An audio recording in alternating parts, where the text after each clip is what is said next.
Mrs. Merkel, even Vladimir Putin and so on, they all have been young global leaders of the World Economic Forum. But what we are very proud of now is the young generation, like Prime Minister Trudeau, President of Argentina and so on, that we penetrate the cabinets. So yesterday I was at a reception for Prime Minister Trudeau, and I would know that half of this cabinet, or even more half of this cabinet, are actually young global leaders of the World Economic Forum. Stop breaking the law! Bon, un peu de sérieux tout de même, mais pas trop non plus. Bien que le sujet que je m'apprête à évoquer le soit profondément. Et quel impoli je fais au passage, ayant carrément oublié de vous souhaiter la bienvenue et le bonjour dans cette nouvelle vidéo qui sera selon moi une des plus approfondies de la chaîne jusqu'à présent. Celle-ci m'ayant demandé plus de recherche que les précédentes. J'espère que son visionnement sera bon pour vous, et je vous dis à très bientôt. On se retrouve pour cette nouvelle vidéo. Vous aurez donc vu le titre, raison pour laquelle vous aurez probablement cliqué sur cette vidéo. Donc sans plus attendre, je vais me glisser dans les méandres du Great Reset, ou de la grande réinitialisation. Comme je le disais auparavant, le sujet se cantonne surtout à ceux et celles que l'on appelle complotistes, et qui composent qu'une très faible part de la population. Mais sur les internets, on peut aussi en entendre parler davantage, et il n'y a rien de caché à propos du Great Reset. Si on n'a rien à cacher, il ne faut pas avoir peur. Tout est en ligne afin que chacune et chacun puisse se l'approprier et comprendre sa pensée, pour l'accepter ou la rejeter.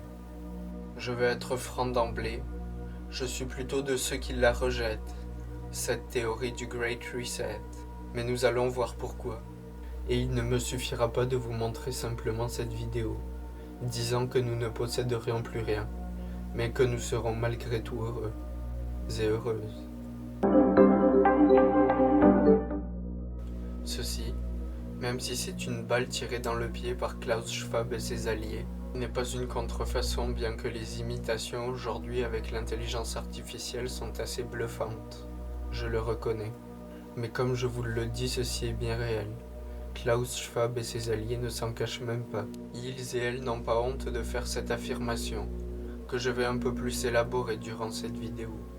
Cependant, cette vidéo, vous pouvez l'imaginer par le titre, ne se concentrera pas uniquement vers cette simple affirmation. Au préambule, tout semble correct. En effet, les auteurs, Klaus Schwab et Thierry Malleret, partent de trois principes clés qui mènent la société sous laquelle nous vivons. Vous voyez ici que je n'ai pas pris le temps de mettre société au pluriel, car nous vivons en effet sous une société unique, globalisée, et ces trois principes sont donc l'interdépendance, la vélocité et la complexité. Trois lois qui règnent, donc, sous cette société globalisée du XXIe siècle. Par la suite, ils tentent de nous donner confiance quant au monde qu'ils souhaitent bâtir. Ils étant le Forum économique mondial, vous l'aurez compris. Ils nous disent donc que ce monde-là va être plus inclusif, plus équitable, plus tourné vers maman nature, en étant moins pollué, etc. Au premier abord donc, nous serions tentés de foncer tête baissée vers ce nouveau monde qu'ils souhaitent bâtir. Mais il faut alors lire entre les lignes et se pencher davantage sur l'histoire de cette entité faisant partie du nouvel ordre mondial. En fait, comme je le disais dans la troisième partie, mais je me répète encore une fois, le nouvel ordre mondial n'est pas une seule entité, mais bien plusieurs se regroupant sous les mêmes intérêts. Le Forum économique mondial, qui apparaît en 1971 sous l'égide de Klaus Schwab, a participé à l'élaboration de ce nouvel ordre mondial-là, prônant une globalisation et une ouverture de tous les pays à la démocratie de marché, qui n'en est pas une. En effet, les pays, pris individuellement, n'ont plus aucun moyen pour lutter contre cette globalisation et cette libéralisation du marché, qui a débuté avec la Révolution verte en Inde et qui s'est par la suite étendu au reste du monde, en grande partie grâce à la Banque mondiale et au Fonds monétaire international, qui ont pu imposer leurs prérogatives aux pays dits sous-développés. On peut penser à beaucoup de pays d'Afrique, je vais reparler de l'Afrique du Sud, du Mexique ou d'autres pays encore, tandis que dans les pays dits développés, cela s'est appliqué à travers des institutions comme le Forum économique mondial ou d'autres, dont font partie les dirigeants ou dirigeantes de ce monde, amenant à l'acculturation des peuples ainsi qu'à leur exploitation, à partir du moment où une entreprise va chercher là où c'est le moins cher sur le marché, par exemple en Chine, au Bangladesh ou d'autres pays encore. Les Occidentaux viennent alors profiter des ressources, qu'elles soient matérielles ou humaines, faisant complètement fi des règles de bon sens. Ce qui est appelé protectionnisme aujourd'hui et qui est encore illégal au niveau international, est en fait beaucoup plus logique dans un système aux capacités limitées, et c'est ce qui a été appliqué durant toute notre histoire, mis à part dans la dernière seconde, c'est-à-dire entre 1492 et aujourd'hui. Dans la dernière seconde donc, le monde est devenu globalisé. En moins de 100 ans, nous passions de l'avion à la conquête de l'espace, et la globalisation, qui est différente de la mondialisation comme je l'explique dans mon résumé de Fabriquer un consentement de Noam Chomsky et Edward Herman. Cette première, la globalisation, est une idéologie anglo-saxonne remontant aux années 60. Elle a été rendue possible grâce à des sociétés ultra-puissantes comme le Forum économique mondial, dont je traite ici, mais également d'autres, sur lesquels je m'éterniserai moins, car les connaissant moins. De nos jours, si l'on se penche un peu plus sur les différents textes publiés par le Forum de Davos, l'on se rend vite compte qu'il y a anguille sous roche. En effet, bien qu'il n'y ait aucune information mentionnée sur le site, j'ai fait mes devoirs, je me suis inscrit pour faire partie des membres. Oui, je me suis inscrit pour faire partie des membres et j'attends une réponse, je sais pas trop quand. Mais on verra bien. Mais ce que j'ai appris, c'est qu'en date de 2015, c'est qu'il y a 3 types de partenaires au forum. Les premiers, les moins influents, sont les partenaires régionaux. Ensuite se trouvent les partenaires de groupes industriels. Et pour finir, les plus adorés, les partenaires stratégiques, dont l'adhésion annuelle coûte, attachez vos tucs, 700 000 $. Et je ne parle pas de dollars canadiens, mais bien américains. Désolé pour ce petit voyage impromptu dans le temps qui n'était absolument pas prévu. Mais bon, que faire? Comme je vous disais, cette partie est probablement la plus élaborée.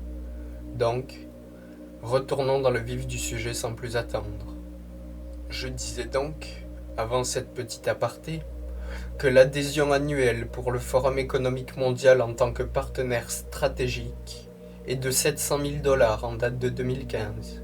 Pourtant, cette information ne figure nulle part sur leur site. J'ai dû aller vérifier, et évidemment je vous fournirai les sources, même tout de suite.